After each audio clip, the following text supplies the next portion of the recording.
So I've been using the Fuji X-T5 for almost 2 years now, and have never really made full use of one of the key selling points that Fuji cameras have become known for: film recipes.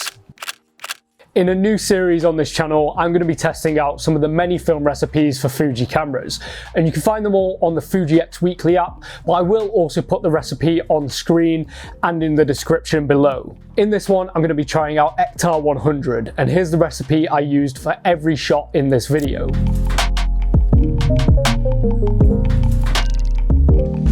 Ektar 100 is known as being one of the best film stocks for landscape photography due to having very little grain, and this was reflected in the recipe I used, having no grain effects added.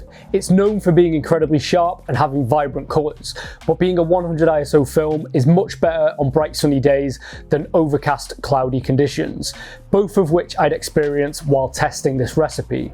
To test this one, I headed to the Peak District for a fairly long hike that I'd been meaning to do for some time, the Edale, Kinder Scout and Upper Booth Circular. Starting at Edale, the first couple of shots did not disappoint. The clear blue sky is so vibrant with this recipe, along with patches of grass that aren't in shadow, giving a really nice contrast to the more neutral tones of the church.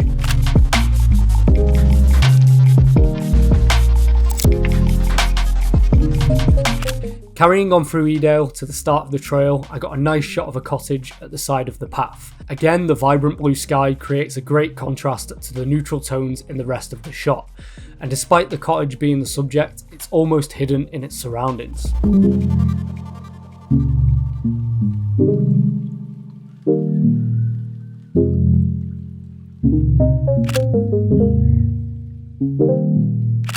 I love a good lone tree shot, and this one turned out to be pretty nice. This shot is dominated by the vibrant green and blue tones of the Ektar recipe, and the shadows being at -2 in the recipe give the tree and wall a darker, almost silhouetted look, creating a divide between the grass and the sky. This shot had me hoping there'd be a bit more forest on the trail, which sadly there wasn't. The earthy tones worked really well here, especially in the areas the light is hitting.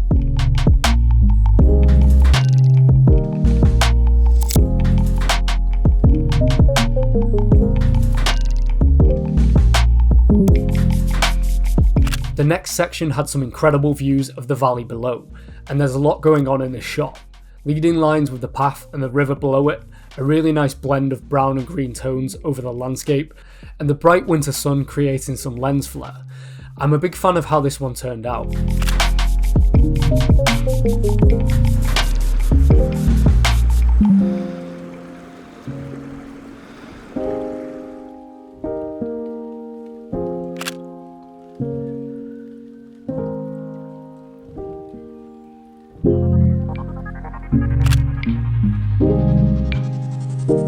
I'm a bit of a sucker for this kind of landscape shot, showing a long path ahead, and the vibrance of this Ektar recipe really makes the colours stand out here. I don't usually like a lot of brown in my landscape shots, but it looks great with this recipe.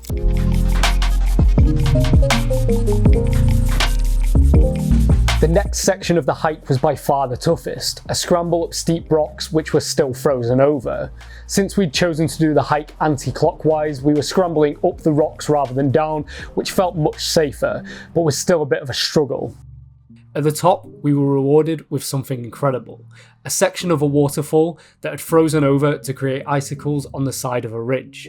For these next few shots, the Ektar recipe wasn't really relevant, but they're honestly some of my favourite shots I've taken in a while. I mean, how often do you come across something like this in the UK? For these icicle shots, I switched from the 18 to 55mm lens to the 90mm f2 I'd recently purchased, with this being the first time I'd used it, and I'm so glad I did, as the prime lens allowed me to capture so much more detail in the icicles.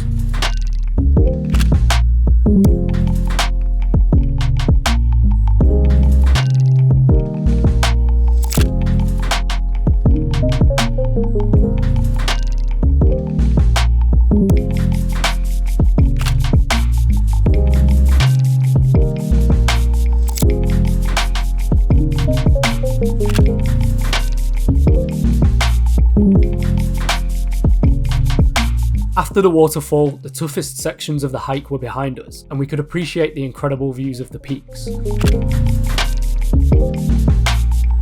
The deep shadows of the Ektar recipe are really effective in this shot, with one half of the landscape being in shadow and the other being in light. The first signs of snow also add some variation to this shot.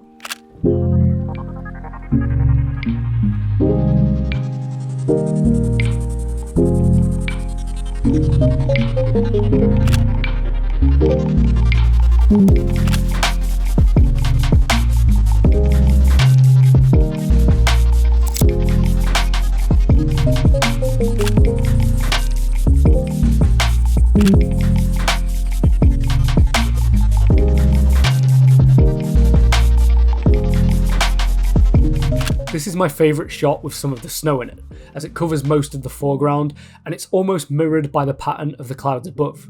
The really nice brown earth tones also add to the shot by being a focal point between the snow and the sky.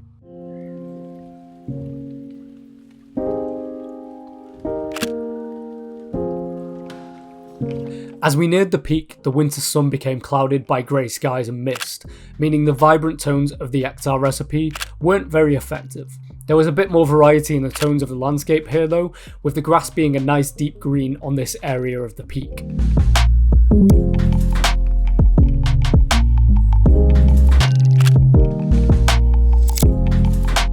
This shot is easily one of my favourites from the day. In terms of composition, it's very dramatic, with the landscape and the sky almost splitting the shot into two sections, while the hikers on the ridge add a sense of scale. Although the vibrant tones of the Ektar recipe aren't effective here due to the lack of light, the moodier tones give the shot a more cinematic feel.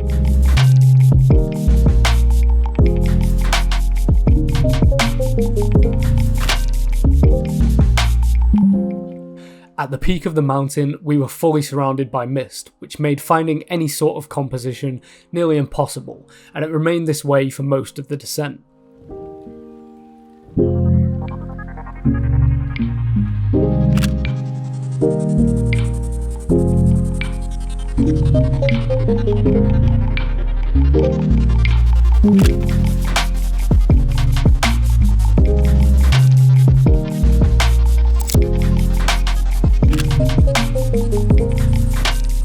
Eventually, we reached a point where there was a bit more visibility, and I took the last few shots of the day. The film recipe definitely works better in bright sunny conditions with clear blue skies, but I do like how moody it can look with bleaker skies like in the last few shots.